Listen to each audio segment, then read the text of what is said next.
Hello, everyone. I hope you guys are having a good day. It is December 30th, and yes, so today I am here with a winter weather forecast because we have a pretty major upcoming ice storm. Our first wave for the Midwest has already come through, and it's now in Canada, and with just some leftover snow showers in the Great Lakes. But our second wave is going to could bring some pretty big or pretty large snowfall accumulations to areas of Texas, Oklahoma, Kansas, and areas in the Midwest also. So we're going to be talking about that in today's video. But yeah, so let's get started. So we're going to be looking at the GFS model first. So this is this afternoon, Wednesday. We can see we have our first wave in Canada, with just really barely anything in the U.S. anymore, just some leftover snow showers on the backside. And then we have our second wave, which is the low pressures in northern Mexico. And along this front right here, we do have some potential for some light snow mixing in the areas of Oklahoma, Kansas, and Missouri. And then as we go later tonight, we do have a threat for severe thunderstorms in this area right here. And we can see we actually have some pretty heavy snow moving its way into southern Texas. And as we go into, this is now tomorrow afternoon, Thursday. This is New Year's Eve. We have our low over eastern Texas at 1,002 millibars, so actually pretty strong for eastern Texas. And we do have snow on the backside of this with some freezing rain. And so then as we go later, this strengthens again. This is now Thursday evening. It's a 997 millibars, moving into kind of almost moving into the Dallas-Fort Worth area, but it's still to the southeast. And we can see we have snow still over here, freezing rain starting to move in the areas of Oklahoma, and still in western Texas, areas like Abilene, Midland, and those areas could get snow. And Abilene could get freezing rain or just all rain. It kind of just depends. And if this low tracks too far, if this low tracks too far to the west, then Abilene will probably just get rain and some freezing rain. If it tracks far enough to the east, though, Abilene could get all snow and freezing rain. Because of right now, areas like Abilene could get some snow on the backside of this, which some of that could actually be moderate to heavy snow on the backside of this low. And we can see this is Friday early morning. We have a band of moderate to heavy freezing rain in areas of Oklahoma, Kansas, and Missouri. Then we go into Friday morning. This moves northeast. We have snow in areas of Oklahoma and Kansas. And we have freezing rain for areas like Kansas City over into central Illinois, and even starting to get into Ohio on the warm front.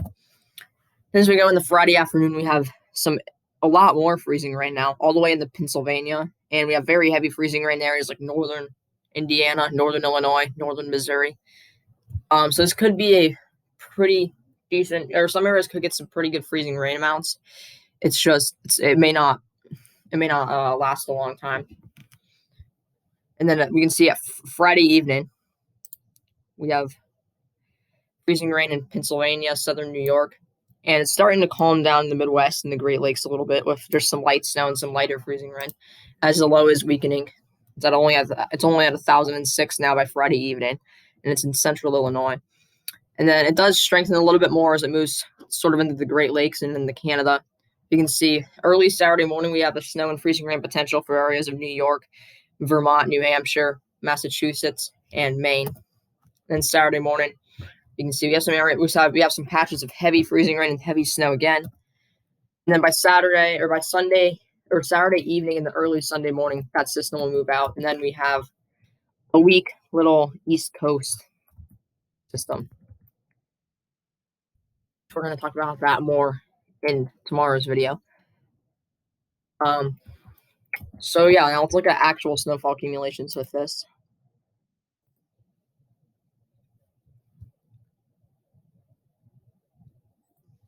All right, so let's skip pivotal weather a second. All right, there we go. So there we go. So snowfall accumulations, because our first wave has already come through in areas of Iowa and Illinois, it's a lot less now because this is just with our second wave. Areas of southern Wisconsin, eastern Iowa, and northwest Illinois got around 8 to 10 inches in those were pretty much the heaviest amounts. So pretty good snowfall totals for that area.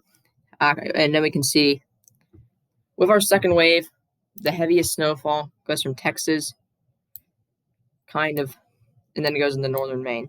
With northern areas in northern Maine could see a foot from this, so that could be interesting. And areas of Texas could also see a pretty large amount of snow, especially areas around Midland, especially to the south, or especially to the east and south of Midland, could see some pretty heavy snow, and Midland could see some pretty big snowfall amounts. So, yeah, that is our second wave. Now, we're going to talk about the severe weather side of things, because today we do have a marginal risk in Texas for severe weather. We have a 2% tornado risk along the coast, a 5% wind, and a 5% hail. And then on day two, our day two outlook, though, day two looks to be a pretty interesting day. We have a slight risk going from southeastern Texas into central Alabama and the Florida Panhandle. But you can see with that slight risk, we do have a 5% tornado risk from the SPC, 5% towards in Louisiana, Mississippi, and western Alabama. We have a 15 wind, and the SPC did put in a 15 hail. And then for day three, we have a marginal in areas of Florida, Alabama, Georgia, South Carolina, North Carolina. Doesn't look like day three is going to be as big as day two, though. So yeah, let's see what could actually happen. So this is the HRR here. We have, it shows, this is just forecasted reflectivity. Look at some other stuff. You can see this is our front right here. Some supercells and some pretty storms that could be severe. You can see it looks to be the worst over Louisiana, Mississippi, and even to the Florida Panhandle and Alabama. This is the HRR model. We can see. Let's take some soundings down in front of these cells here. This is what I like to do. Let's take one further to the north. This was in, I forgot where this was. Okay. Yeah, it was right here, western Mississippi. Okay. So we have, it is a little bit capped, not a whole lot though. We have it's pretty moist, 66 degree dew point. That's good. Cape is a little bit low though. ML Cape is only 599, so it is on the lower side, but that could support something. It's just that could get eaten up very quickly. And then possible azotype is Tor. That's just analogs though. And look at the shear though. The shear is pretty good. The critical angle though is pretty bad with that sounding. And yeah, so let's take some soundings in Louisiana now. Let's take one for southern Louisiana. This is a Tor sounding again. This one is a little bit more capped. We can see warmer air loft right there. And it is a little bit more moist of a 68 degree dew point. Shear is a little bit worse, but shear is still pretty good. So let's take these cells in the Florida Panhandle do look interesting, but we're not going to look at each cell though, because this is just simulated reflectivity. Let's look at some of the ingredients. So let's look at mixed layer cape first. Let's see what we have. Let's get this load. Okay, mixed layer cape. So Arizona, Louisiana, Mississippi, we have mixed layer cape of almost 1,000 for day three. That is decent. And bulk shear, we're gonna look at bulk shear 0 to 6 kilometer. You can see 0 to 6 kilometer bulk shear is in this area. This is a second to load. Okay. So we do have very good 0 to 6 kilometer bulk shear. Areas of Louisiana, Mississippi, it's normally around 45 to 60 knots overall in our severe weather area. And then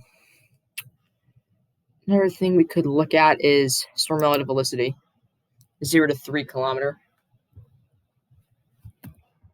And where the low is, it's likely going to be higher. So we're going to look at where our actual severe weather is happening now. You can see up towards the low, it is a little bit higher, but in our severe weather area, it is around 100 to 300. So that is pretty good. Actually, as we go into the night, though, the values get a lot higher, all into the 400s. So that is better. So we do have pretty good helicity with this event. But first of all, the last thing we're going to look at is the dew point. We're going to look at dew point, see what our moisture is looking like. Actually, I'm going to do this. so it won't take as long. So these are our dew points Thursday afternoon. We can see we have low to mid 60s across most places. The highest dews are in southeastern Texas, south central and central Louisiana, south and central Mississippi, south and central Alabama. And so, yeah, we do have plenty of moisture with this. Normally, or sometimes moisture is a problem though, because we're in winter now. This is a winter severe weather event. We do have, and then as we go later at around 6 to 7 p.m., depends on where you live. We have dews in the upper 60s in areas of southern Louisiana. So we have plenty of moisture at this. Dews of almost 70 in some areas. This is going to be, we could be looking at a decent sized severe weather event. Hopefully this event does bust though, because we've had a lot of busts in 2020 with severe weather events. So hopefully this one does bust, because this is happening on New Year's Eve and into New Year's, and this could not be good if this does not bust. So yeah, I'll be back tomorrow. I might live stream tomorrow. But yes, bye.